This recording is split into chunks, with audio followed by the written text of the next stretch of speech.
नमस्कार। डीएसडी हिंदी में आज हम जानेंगे हिंदी, मराठी और गुजराती सिनेमा के जाने माने अदाकार रविंद्र महाजनी के बारे में, उनके जीवन के बारे में, उनके जीवनी के बारे में। जो मराठी फिल्मों के शीर्ष नायक थे, जिनका बेटा भी अब नायक है। वह शख्स को मरे हुए 3 दिन हो गए, लेकिन उनके घर वालों को कोई अता पता नहीं था।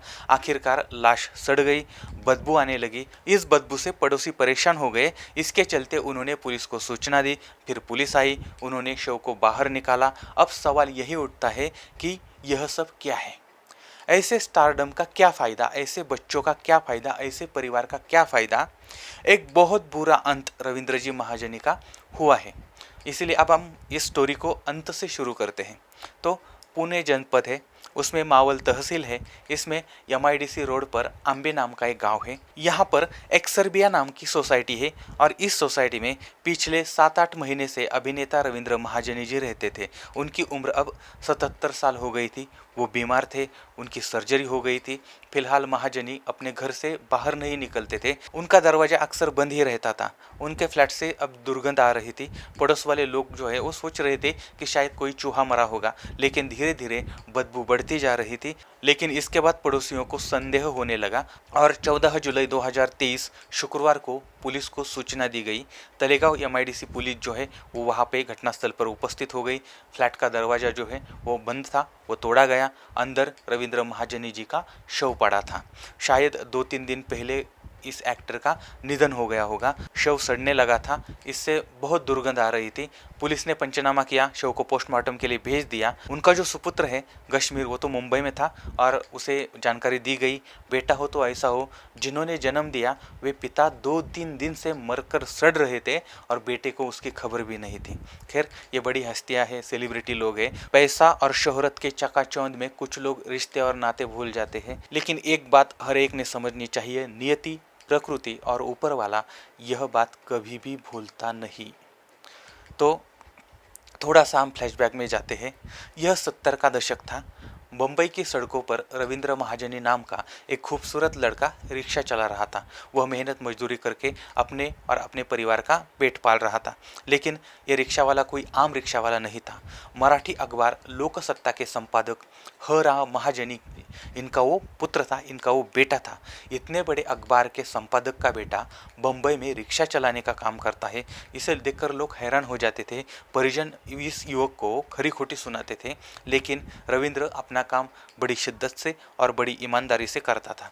और सिर्फ रिक्शा ही चलाने का काम वो नहीं करता था, तो खालसा कॉलेज जो है उसमें वो उसका ग्रेजुएशन चल रहा था। और इस लड़के के साथ कॉलेज में बॉलीवुड का लेखक महेश और मुकेश भट्ट के सौतेले भाई रॉबिन भट्ट भी थे, जिनकी यादगार फिल्म आपको मालूम होगी बाजीगर। इसके अलावा रमेश तलवार जो भविष्य में निर्माता, निर्देशक और अभिनेता बन गए थे। तीसरे अवतार गिल जो अभिनेता बने थे। शेखर कपूर निर्माता, निर्देशक और अभिनेता थे। तो ऐसे होने वाले जो सितारे थे वह रविंद्र के साथ खालसा कॉलेज में पढ़ रहे थे।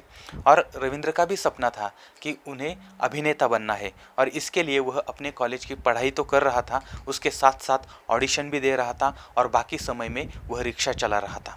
इस तरह करीब 3 साल तक रविंद्र ने रिक्शा चलाई और इस दौरान इस कॉलेज में या अन्य जगहों पे जो जो कार्यक्रम होते थे उसमें वह हिस्सा लेता था और अपना अभिनय दुनिया को दिखाने की कोशिश करता था।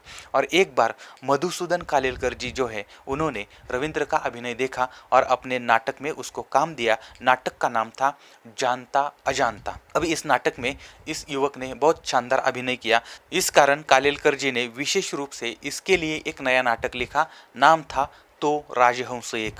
नाटक अच्छा चला और यह नाटक और रविंद्र का अभिनय जो है वह निर्देशक वी शांताराम जी ने देखा था।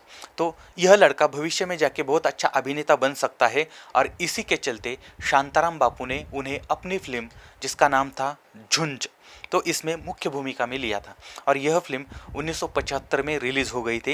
निर्माता थे वी शांताराम, निर्देशक थे किरण शांताराम, संवाद और गीत थे जगदीश खेबुड़कर, संगीत था राम कदम और कलाकार थे अरविंद देशपांडे, वत्सलाबाई देशमुख, गोविंद कुलकर्णी, रंजित बूथकर, रंजना और रविंद्र महाजनी। इसी सिनेमा से मराठी को एक बेहद हैंडसम हीरो मिल गया था, रविंद्र महाजनी। इस फिल्म ने बहुत सुर्खियां बटोरी थी और रविंद्र महाजनी फिल्मी पर्दे पर छा गए थे। इनकी मेहनत अब रंग लाई थी और यहाँ से उन्होंने कभी पीछे मुड़कर नहीं देखा।